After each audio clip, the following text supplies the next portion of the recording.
Hello and welcome to my channel.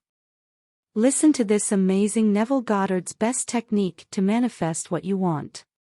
Enjoy.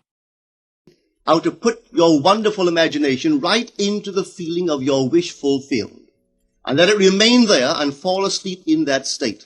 And I promise you from my own experience, you will realize the state in which you sleep if you could actually feel yourself right into the situation of your fulfilled desire and continue therein until you fall asleep. As you feel yourself right into it, remain in it until you give it all the tones of reality, until you give it all the sensory vividness of reality. As you do it, in that state, quietly fall into sleep. And in a way you will never know, you could never consciously devise the means that will be employed. You will find yourself moving across a series of events, leading you towards the objective realization of this state. Now here is a practical technique. The first thing you do, you must know exactly what you want in this world.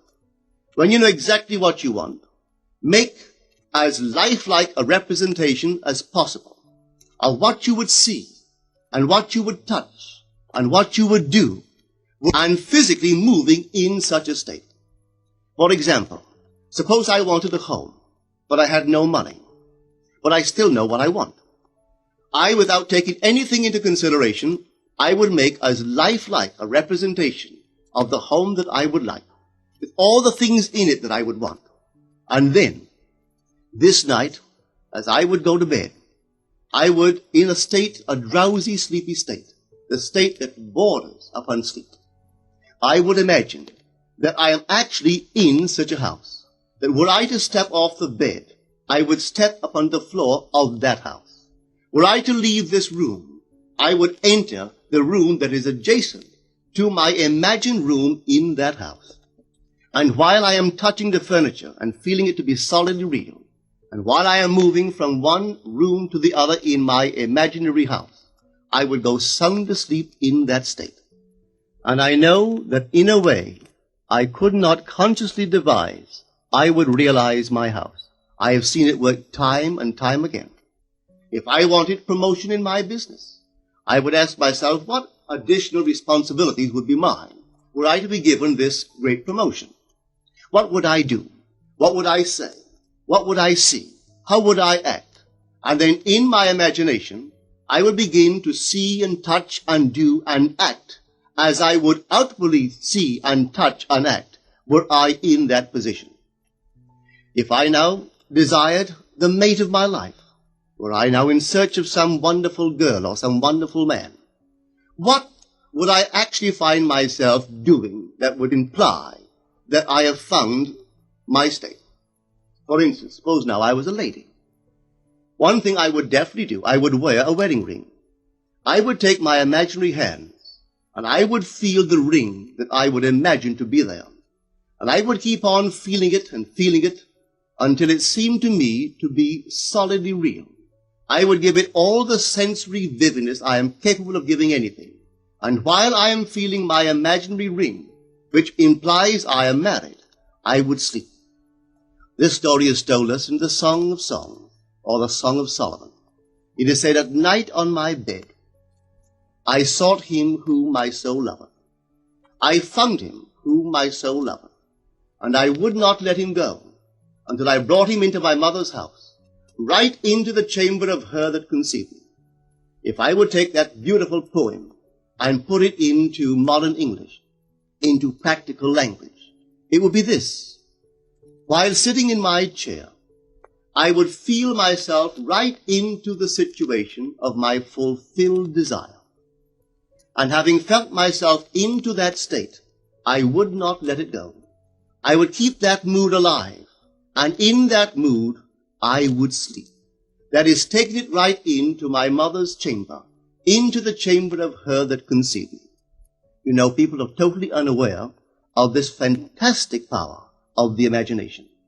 But when man begins to discover this power within him, he never plays the part that he formerly played.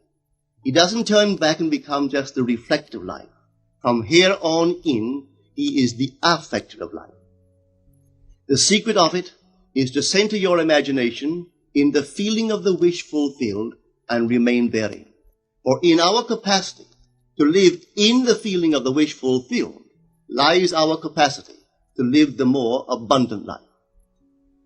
Most of us are afraid to imagine ourselves as important and noble individuals, secure in our contribution to the world, just because at the very moment that we start our assumption, reason and our senses deny the truth of our assumption.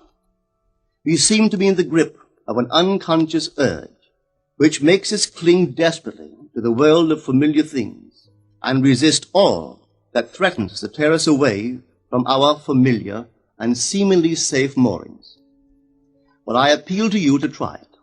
If you try it, you will discover this great wisdom of the ancients, for they told it to us in their own strange, wonderful, symbolical form. But unfortunately, you and I misinterpreted their story and took it for history when they intended it as instruction to simply achieve our every objective. You see, imagination puts us inwardly in touch with a world of states.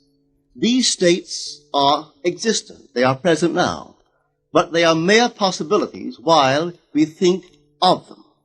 But they become overpoweringly real when we think from them and dwell in them.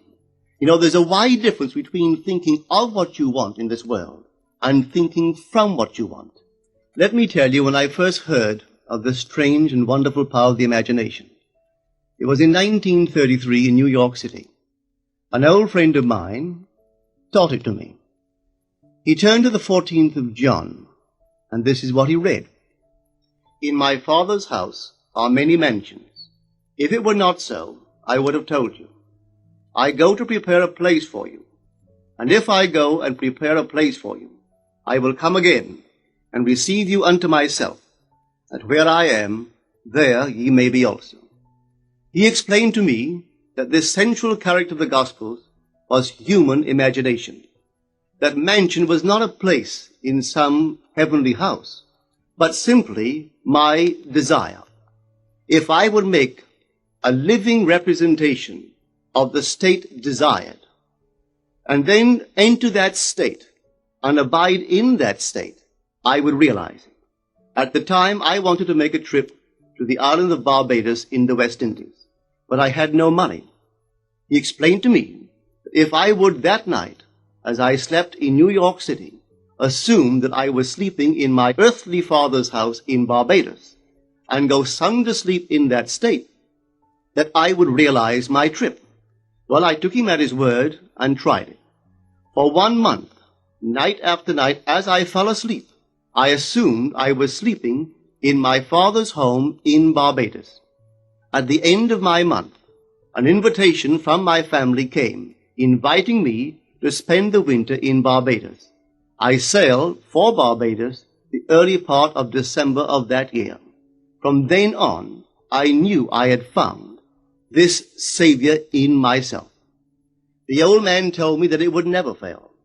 Even after it happened, I could hardly believe that it would not have happened anyway. That's how strange this whole thing is.